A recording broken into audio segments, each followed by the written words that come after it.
যে অনেক মহিলা এসে বলবে, ভাবি আপা কি বলবো, আর আপনার ভাই এত কেয়ারিং, কি যে যত্ন করে আমারে, আমার দিক খুব খেয়াল রাখে, একটু সমস্যা হতে দেয় না, বাইরে গেলে একটু পর পর ফোন দিয়ে মেসেজ দিয়ে খবর নেয়।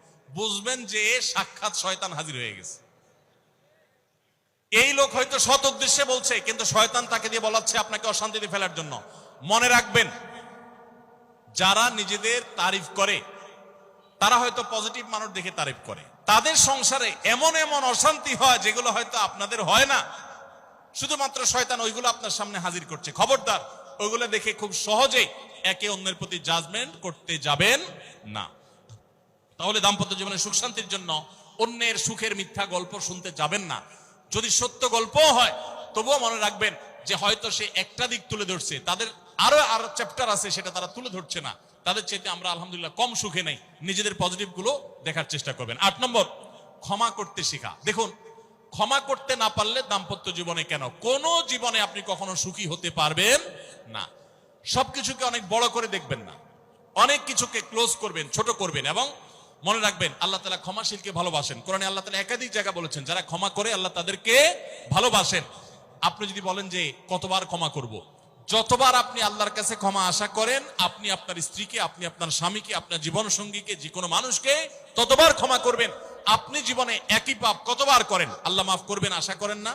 তাহলে আপনার আল্লাহর বান্দাকে কেন আপনি ক্ষমা করবেন না? বিধায় ক্ষমা করা এটা শিখতে হবে। কখনো কোনো ভুল হয়েছে বুঝতে পারলে পণ্ডিতি না করে সাথে সাথে ভুল স্বীকার করা জানতে হবে, যে হ্যাঁ এটা আমি ভুল করেছি। হ্যাঁ, এটা স্বীকার করলে সে একটু মাথায় উঠে যাবে, সে একটু লাই পেয়ে যাবে, পাক। কিন্তু এটা একটা ভালো গুণ, পরবর্তীতে এটাকে ব্যালেন্স করতে পারবেন অন্যভাবে। ভুল স্বীকার করবেন। মেয়েদের সাথে বিশেষ করে যখন ঝগড়াঝাটি হয়, কোনো কিছু হয়, মনে করেন ঝগড়া তুমুল আকারে চলে গেছে, এখন আপনার স্ত্রী আপনার মৃত্যুদণ্ড জারি করবেন, জাস্ট এটা বাকি আছে।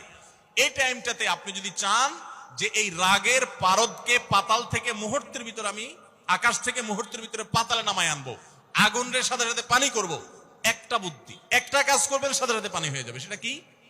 এতক্ষণ যা তর্ক করছেন, এখন বলেন যে আসলে তুমি ঠিক বলছো, আমারটা ভুল, ব্যাস দেখবেন যে আগুন পানি হয়ে গেছে সাথে সাথে। তো ভুল স্বীকার করতে পারে, এটা শুধু স্বামীরা না, স্ত্রীদের ক্ষেত্রে একই কথা প্রযোজ্য। এটা অনেক বড় একটা গুণ, বিশেষ করে ক্ষমা করতে পারা। ক্ষমা করতে যারা পারে না তাদেরকে আল্লাহ ভালোবাসেন না। আল্লাহ তাআলা বলেছেন যে আল্লাহ তাআলা ক্ষমাশীল মানুষদেরকে ভালোবাসেন, বিধায় আমরা ক্ষমা করতে শিখবো ইনশাআল্লাহ। 9 নম্বর হলো, শয়তান যে সমস্ত জায়গাতে ধোঁকা দেয় এই জায়গাগুলোকে ক্লিয়ার রাখা। যেমন একটা পয়েন্ট বলি, স্বামী স্ত্রীর মধ্যে কিছু কিছু জিনিস প্রাইভেট থাকতে পারে। আপনার স্ত্রী আপনার শ্বশুর বাড়িতে ফোনে কথা বলেছে, কি বলেছে, আম্মা তোমার সাথে কি বলেছে, তোমার আব্বা কি বলেছে, তোমার ভাই কি বলেছে, ব্যক্তিগত বিষয়গুলো খুব বেশি খোঁচাখুচি করে জানতে যাবেন না। এগুলো জানতে গেলে অশান্তি হবে। এবং অনেক সময় দেখা যেতে পারে কোনো কিছু দেখে আপনার সন্দেহ হয়েছে, তাহলে এটা পেটের ভিতর রাখবেন না। আবার খারাপ ভাবে উপস্থাপন না করে সুন্দরভাবে উপস্থাপন করুন যে আমার কাছে এরকম মনে হয়েছে, তাতে সাময়িক ঝগড়া হোক, কিন্তু আপনি ক্লিয়ার হয়ে যাবেন এবং নিজেদের মধ্যে কোনো ঝামেলা থাকবে না। শয়তান বিশেষ করে ওয়াসওয়াসা, কুমন্ত্রণা, সন্দেহের রোগ দিয়া দাম্পত্য জীবনে সবচেয়ে বেশি অশান্তি তৈরি করে। এজন্য সন্দেহকে কোনো স্থান দিবেন না। যখনই সন্দেহ আসবে বুঝবেন যে শয়তান এটা সৃষ্টি করছে। সর্বশেষ 10 নম্বর হলো, শাসন করার যদি কখনো দরকার হয়, স্বামী হোক আর স্ত্রী হোক বা সাধারণ মানুষের ক্ষেত্রে এটা প্রযোজ্য, রাগের মাথায় কখনো শাসন করবেন না। শাসন করতে হলে মাথা গরম হয়ে গেছে একটু সবর করবেন, ঠান্ডা মাথায়, শীতল মাথায় তারপরে শাসন করবেন। যখন রাগ উঠছে তখন কিছু বলতে যাবেন না। আপনার রাগ উঠছে আজকে, আপনি নিয়ত করেন আগামী 24 ঘন্টা পর এটার আমি বিচার করব, একটা বিহিত করব, এটার আমি কিছু একটা করে ছাড়বো। 24 ঘন্টা টাইম নেন, ইনশাআল্লাহ আপনি নিশ্চিত থাকেন 24 ঘন্টা পর যদি আপনি এটা নিয়ে বসেন, তাহলে আপনার এই বসাটা অনেক বেশি হবে ন্যায়সঙ্গত। এটাতে কোনো প্রকার সীমালঙ্ঘন থাকবে না, রাগের চোটে অন্যায় আচরণ হবে না, জুলুম হবে না, বাড়াবাড়ি হবে না, যথাযথ শাসন হবে। যে কোনো মানুষের ক্ষেত্রে এটা প্রযোজ্য। আপনার একটা ছেলে এমন কোন অন্যায় কাজ করছে, আপনি এখন তাকে মাথা হট হয়ে গেছে, এখন শাসন করতে গেলে জুলুম হয়ে যেতে পারে, একটু সবর করেন, সময় নেন, দেখবেন রাগটা প্রশমিত হয়ে লেভেলে চলে আসছে। এরপরে যদি শাসন করেন দেখবেন জুলুম হবে না। তো স্বামী স্ত্রী উভয়ের ক্ষেত্রে একই কথা প্রযোজ্য। ঝগড়া যখন করতে মন চায়, মেজাজ যখন গরম হয়, তখন না করে একটু পরে করেন। আমি সৌদি আরবে প্রবাসে যখন ছিলাম, আমি দেখেছি অনেক বাংলাদেশি ভাইরা, তখন নেটের এত বেশি প্রচলন ছিল না, তারা মোবাইলে একটার পর একটা কার্ড রিচার্জ করতো 50 রিয়াল 100 রিয়াল দিয়া। কেন? শুধুমাত্র বউয়ের সাথে ঝগড়া করার জন্য। কিসের জন্য? কারণ কথা বলতেছে, মনে করেন কোন একটা বিষয় নিয়ে তুমুল বিশ্বযুদ্ধ বেঁধে গেছে দুজনের, এখন এই পাশ থেকে ওই পাশ থেকে কথা চালাচালি ঝগড়াঝাটি চলতেছে, চিল্লানি চেঁচামেচি, হঠাৎ করে লাইন কেটে গেছে, ব্যালেন্স শেষ, দৌড় দিয়ে চলে গেছে দোকানে, এই তাড়াতাড়ি একটা কার্ড দেন ভাই, তাড়াতাড়ি রিচার্জ করতেছে। কেন? তাকে এখন কি করতে হবে? অসমাপ্ত ঝগড়ার সেকেন্ড ইনিংস শেষ করতে হবে। আবার কার্ড শেষ হয়ে যাচ্ছে, ইনিংস ঘোষণা হয়ে গেছে, আবার যায় সে কার্ড রিচার্জ করে থার্ড ইনিংসে ঝগড়া করছে। কত বড় বেকুব চিন্তা করে, কত বড় নির্বুদ্ধিতা।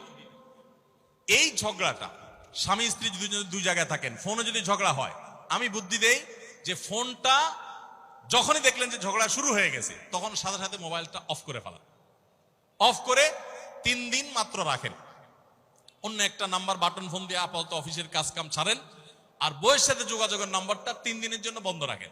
3 দিন পরে মোবাইলটা আস্তে করে ওপেন করেন। এবার নিয়তি করেন যে ঝগড়া এটাই হবে, বউরে বলবেন দেখো তোমার সাথে ঝগড়া এখানে এই পর্যন্ত থামতেছে, আমরা এখান থেকে আবার শুরু করবো ইনশাল্লাহ 3 দিন পর। 3 দিনের বিরতি দিচ্ছি, যুদ্ধবিরতি। 3 দিন পরে যদি শুরু করেন, আমি তো দায়িত্ব নিয়ে বলতে পারি, লিখিত দিতে পারি আপনাকে, 3 দিনের পর যখন আবার নতুন করে শুরু করবেন, ইনশাআল্লাহ দেখবেন আগের ঝগড়ার যে দুইজনের একজনেরও আর কিছুই নেই। এখন বউরে যদি বলেন 3 দিন পরে ফোন দিয়ে বলেন হ্যাঁ বলো তুমি জানি কি বলতেছিলা, দেখবেন যে আর কথা খুঁজে পায় না। আর আপনিও যদি বলেন যে হ্যাঁ আমি জানি কি বলতেছিলাম, দেখবেন এখন ঝগড়া করে জুত পাবেন না, গিয়ার একেবারে নরমালে চলে আসছে। এই জন্য ভাইরা, রাগ যখন হয় ওই টাইমটাতে ঝগড়াঝাটি করতে হয় না, তাহলে সেক্ষেত্রে দাম্পত্য জীবনে অশান্তি থেকে অনেকখানি বাঁচা যায়। যে ঠিক আছে আমরা ঝগড়া করব, এই বিষয়ে আমরা এখন কথা বলবো না, কালকে কথা বলবো, একটু অপেক্ষা করেন, উভয়ের জন্য সেখানে কল্যাণ থাকবে। আল্লাহ তাআলা আমাদের সবাইকে এসব বিষয়গুলোকে দেখে মেনে চলার তৌফিক দান করুন।